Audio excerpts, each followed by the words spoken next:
Bible times in parents in department today là Daniel house Daniel còn là cái sắc tiêu lên cái môn sẽ phải lên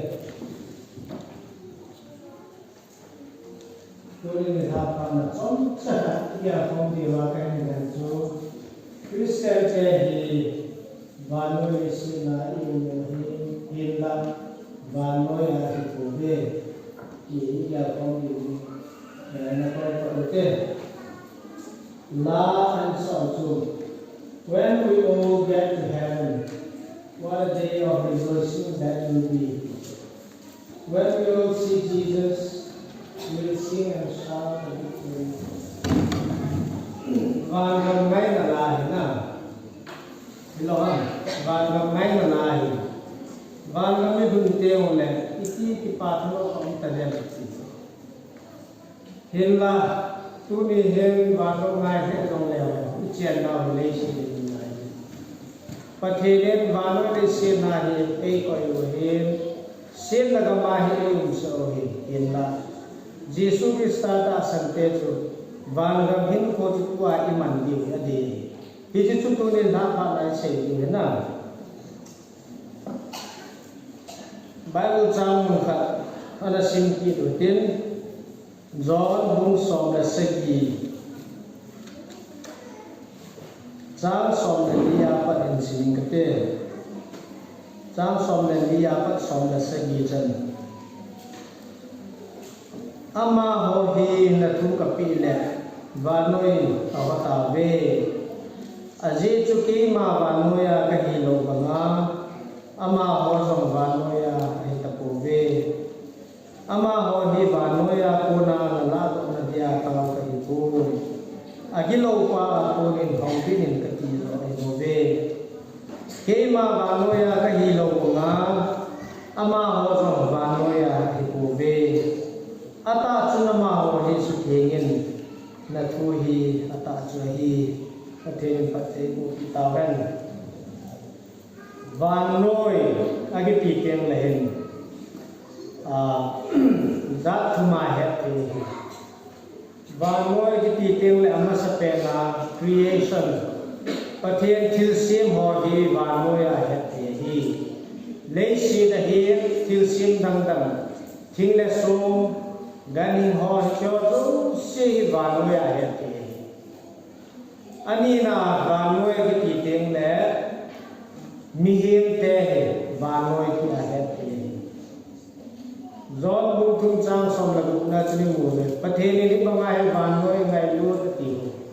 picha vanoi ki ti mi him si nai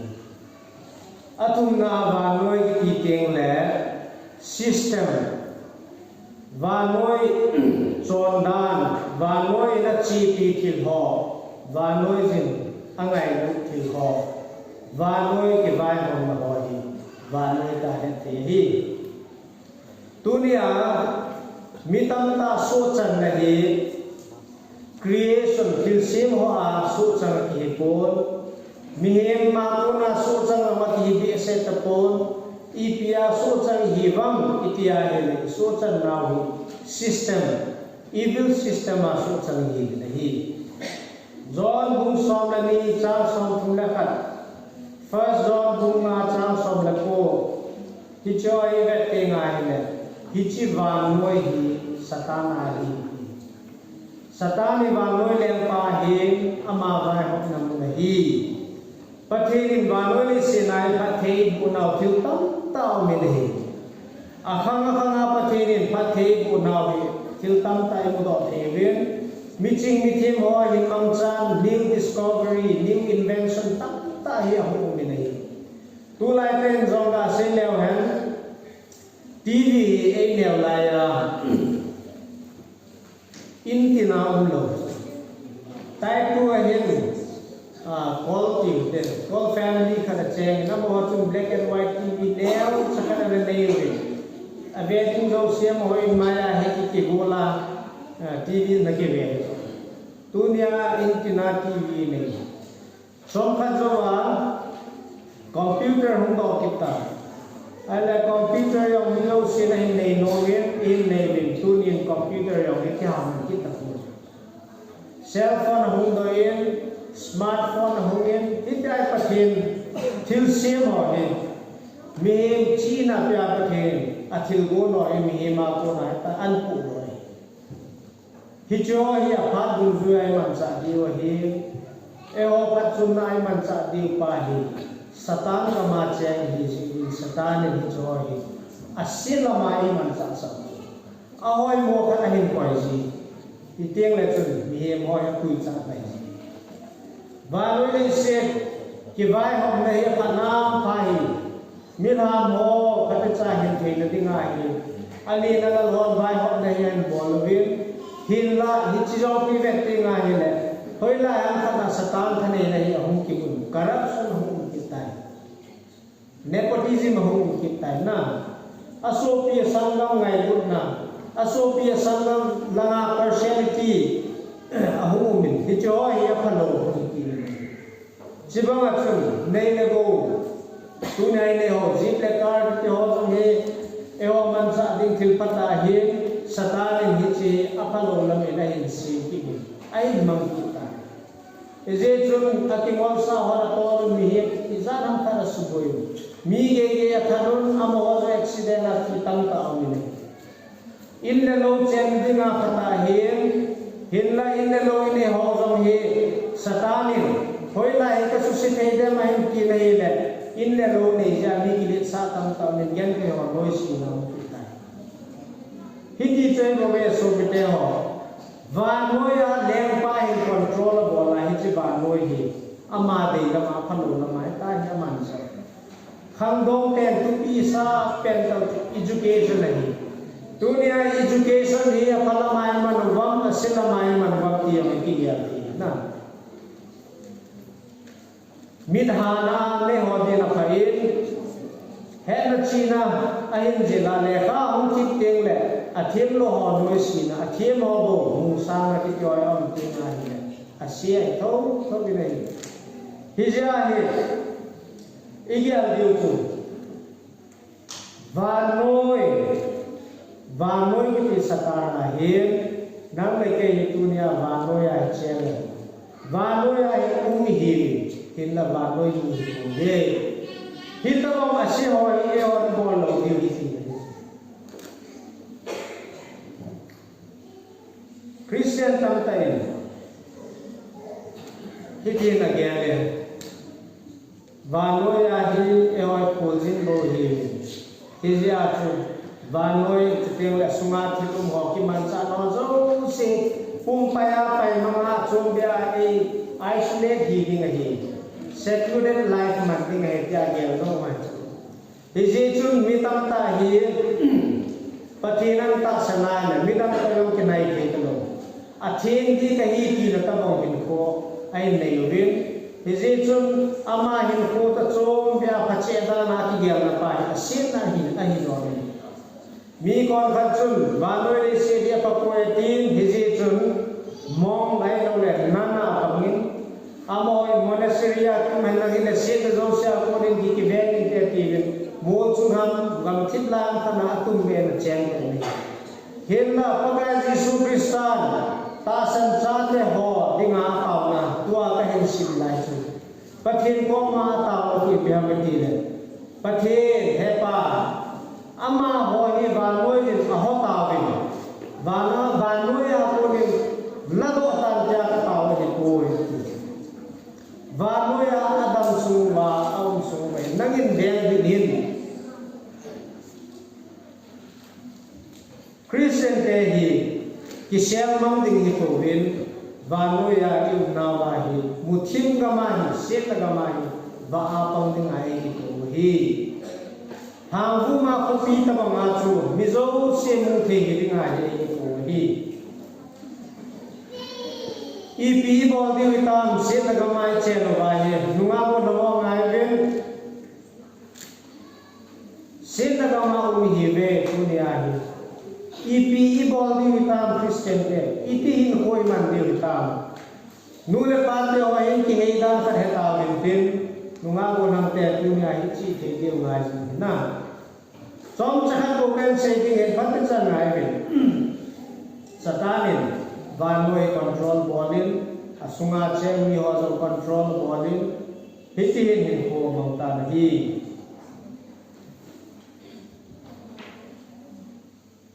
koi macha hi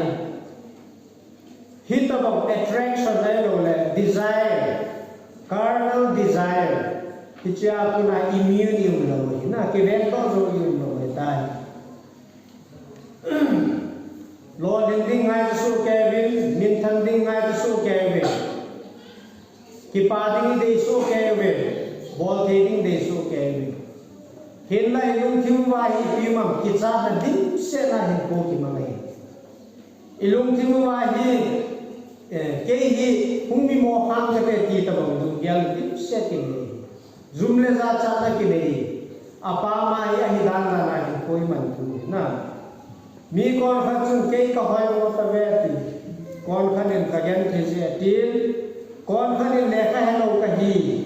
ti ai ki ya na chim tam ta ho hi phat chai ve ti ngai na pathina ko na hi ko satanin baloi si control bola ko na ama sa pera izo ai se system ya su se na hi che ho zo si by product chu na lu ti ma na pu ti dunia na ma na ge zo si condition ni cho ipi condition social condition economic condition ai lo le religious condition political condition ai nane apa na nei to thi lo hi na lu thi ma na khum je satanin bai ho na ho satan thanei na ho pi ahoi lo zo si hi mia ko na nu na pa ko na je le ve ya ko na society ya ko na tv na na ko na cell phone na ko na ke kum do dai dunia na lu thi di mai tai thought traffic na lu thi ni pum cha cha ai tai is it ega na karen se gate now se ni hung pin ha ki pa na phun hung khang yen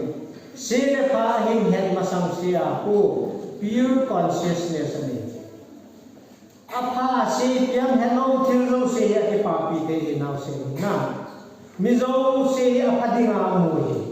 ba noi le sina patin thil se mo ting punga mu zo le hoya sai ba cha mu zo le hoya san gani ngo mu zo le ei pe thein de ti yong agyan se na ki ti asungam lo hi pi na hi hilna hitia chapang phata chu environment in hi su se chu mi to contact ahung iting le agi contact pi mi ho aku na pa lo mai hitia chapang lungthe se la hin ko mang hi pure consciousness agi ti alung thing set ki ti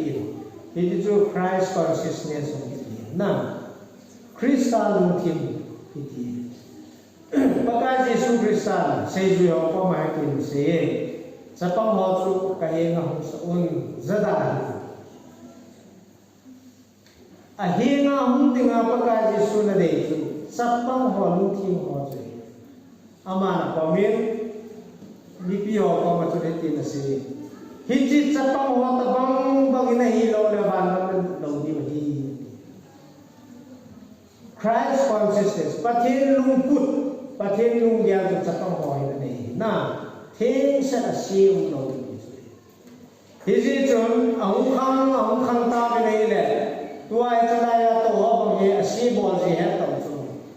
ne na se ya an bol ven amina amu ho ge akopiu imi pi de bo anakhanga za ho ge anung chima he akoi lo hitia he ban ahung khang wa ahung nga ahung ko lang ta na lai la to ho ta bang na mini pi se yo la ho sa ta lo ho in sunga phone ve je ta nu le pa ni tia hi nu dong le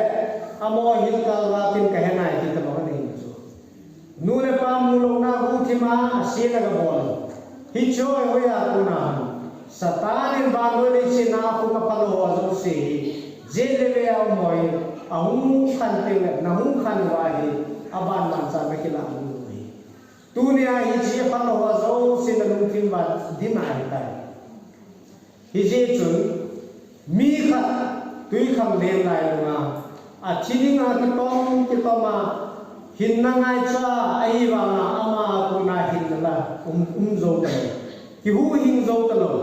tu ya ha zat chana a tha cho che lal che ala chana ma hi tu ya ki lu che jen ta lo ki hu na hi ja chu e hu hin diu mi kha cho hu nga hi chi lai tu kham len lai ma ko na si hu kai go lo wa le e ta ha na hu hin na chu ki nei zo lo ta hi ja chu hu hin ko Jesu Krista chu ngai chai hi chi din ko na e hu hin thei diu chu pa ka Jesu Krista lo hi nam ma ta na hu hin chan din na go na le na ke ha bol chana chu na tha lal che na tin tui khang le na chu chon si na in ha dum che ni a chai na te na tui no yan du ni na tin na chi ding ai na hi ja chu tu ni kwa hi ji chon si na va no le si chon si na na du ni ba le hu hin ku Jesu Krista ngai cha ama ko na hu hin nai nei yu bo hi ji hu hin na chi nei tiang ba le yu ki ding ta ilung chi mu hi sa to ho long kim ba nga chung ki sim ta ding ilung kim ma se zo se pathen in la mang piu vin til I chon se la ho pathen ko ma pu tin le pathen ban san la mang ding chi teng le tu Krista lung pu chi nu nei ding Christ consciousness na hi ji chu tu pi e hi ji a chu Christ consciousness ni le ting ba le hen van no le sin na sin na ga mai chang lo le hen van gam hin ko chi man din chu le si chu ya ha sa be se ni mi lo sin van gam ki du lo le ti van gam nai lai sa vin van gam nai le tao vin thu se ni ki mang sa ve la hi he ye a pha van gam su ngai le si pe si ba ki te ni ai la van no le sin na chen na lai hi ji ba chu tu ai ge ki zo di chu bi ham ki ai le si na ki van in ko ka man dang ti chu Krista lung pu chu na nei te nga hi le na lung thi ma pa lo ho hi voices in your thought na lung thi ma o hung ki ho zo si hi chi ki ya hi ko Satan awa hi ki pai le ha tu nia na lung thi ma na ge kin zo kong ka te le khai ki simin sim rong na he te kong ka te Umi za kya mo nang service mo zo kung kate nang na ki gyang diam na pa ho ase pa lo gen na gyang ho hi socially condition na yati hi na gyang na society na kung ti so nang ta mo ho hi mi thi mo lo ding ay ti chu society na kung ti nang ta mo ho hi hu ing chang te kun te ti chu ho kung ki lo khom na ho hi ki ai hi lo mi cho a ko na chu influence in my life. Dunia ini hijia dunggel ini apa loho hijai pun teki hozo se satana pun aiti igel dio hijoi atum biai koi dio kei hi nahi ipiham ti paso hi iki muncit dio guys nahi who am I hita bang thok traffic tam talai kei koi kahim ti iki gel dio ke hi koi ka hi ya hai Jesu Krista ta san nahi ja chu Jesu Krista nungzul Jesu Krista dinga sejui chiteng le Jesu Krista nungput ku pa chu nahi chu nahi le chu na ke hem de ngai na pathen to um khom nei ta nang dinga hi infinite potential infinite possibility na nei ai mo ding hi ma chang poi pathen ke lama pan ko na ti pa hung so do te exam wala na chi kon ting le wa loi le ka thi mi zala manipura me le ka he zala tangkul le ka he zala e mi le ka he zala coaching kum tum kum li hin la ke ka chi ai bi ka ji dam le ti ai le possibility zo se na ke ta na hijia limit ki bole na lung ti ma limitation zo se na lung thi ma hoi lo pa lo zo si hi na na hi hi chi satana ku ne bo ve satana na su si sa ba lo ya ku na hi na ki la lu na hi chi ho chu na lu chi ma che le nahi na ta che le Jesu Christa lu put nang ne he pathen to um khom ne he nang din thil do si ai thei su ke ye hi chi chu nang ne mi tam ta mi lo nei a hi na ki he chi pathen to pang khom hi pa a ki he chi lo ja hi chi lungyal pa he a so chan sai hi chi so chan na pa hi chan ge ya na sa ha mi tia ne so te ho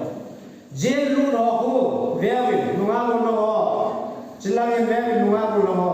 a ke ho ho se se chu a ke ho ho chu je lu ro ho je lu ka hi ti chi ta he a je chu ba ne au ki le sunga ma na ai lo le iron bar au ki le ke ba su chan kai ta ki ke he hinla hitamong satan tane na su chan ho he a su chan na ma ki na ba un lo he hi chi jel su ba un lo he mi tam ta su chan na ma ki he ko a su chan na ma ki he lo je chu ni cha ko na freedom mu ding ro he yel pa lo ki tam ta mi nuwa ko lo hi chi thought evil thought ai lo wa le hi chi lai system of the world hi chi a ko na hi freedom na mu no ma he de tu ne ai ki ya so na ji ke yi pathen sa ka yi pathen to pang ko ka hi so se na so chan the lo ding ke kalung thi ma negative mo pha lo ho ai lo wa le kalung thi ma hoi lo zo se society nei kum ki he bo na ti hin he ke atum ba na ko lo ding ke ba pathen to pang ko ka hi ti pai nahi na he te na he lung se nei te jing te ki pa na nei ke ding nei hua he possibility ocean of possibility lies before you na namasa ni se jo lo possibility mai so isu chan na bi ngya hi satan ni ku pi ngya so ya Muhammad Rumi ki pa hi Afghan poet hin ama ni tin se why do you stay in prison where the door is so wide open ipidinga songkul tang ni wam ipidinga jesu nga na hiwam akot na len ta at nga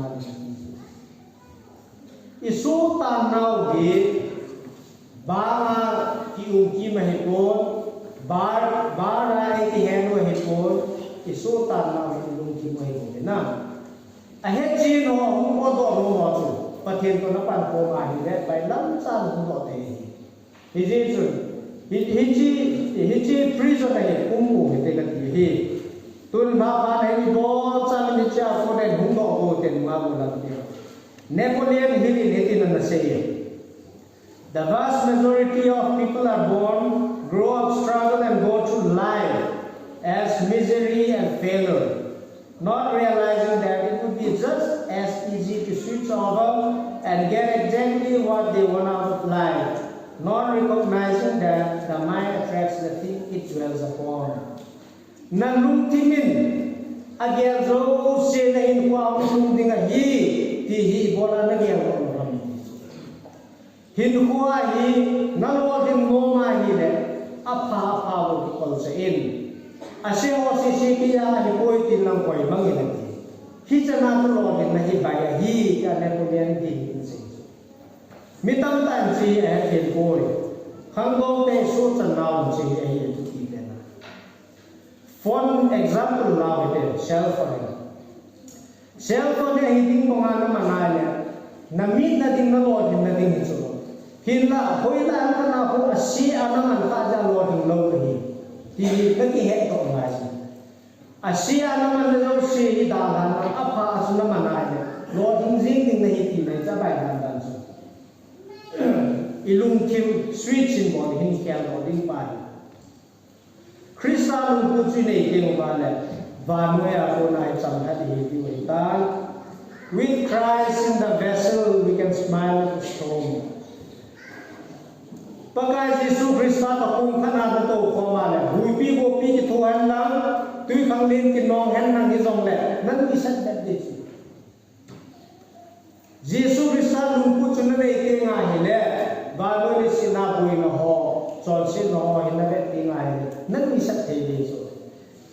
hiji lung pu ho chon sin noi kia hi kia ki sa ta si bang su chan da ni tai he chon atu pi he jeng ne hi so pite ho gelu pe hiji tua ka se philosophy atu pi dan da ni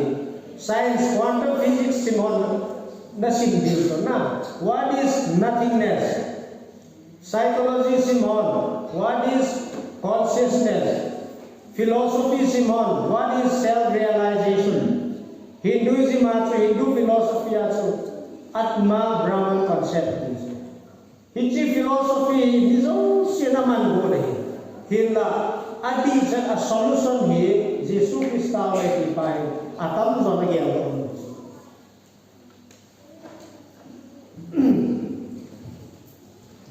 koi nahi nang thagao mi nahi you are spiritual being you are spiritual being and your physical life is just a shadow na just a shadow of physical life nahi thagao mi nahi bo nahi thagao mi nahi leise nang na hunja physical body na nahi bo hinna banu ya thil mo jo si nang na hi lo ja na to ha sa mo nahi example cell phone phone icon ho ai lo le computer phone icon tam tao me nahi icon ho ko e ho hi ke icon ka ke nang lo icon ka ne dunia tu se icon angai ho icon tam ta me na ihi na chu icon a ko me lo cha sunga nai itabong mi na him ti pai na lu chi ma nai na lu ku na van moi mi na hi ong na lu ku na chu nai krista mi na hi ong na krista lu ku ne hi jesu krista ta asangyan hi ven atam zoi hi ja chu eo hi sim tha cha te hi ta ven elung timu ro pa ga jesu krista he thagao mi te van moi li sina hum chen hi bo ve ki jesu ni bo te leisi ki chai de ngai chita sa ni chai de ngai van moi si le lo pi zo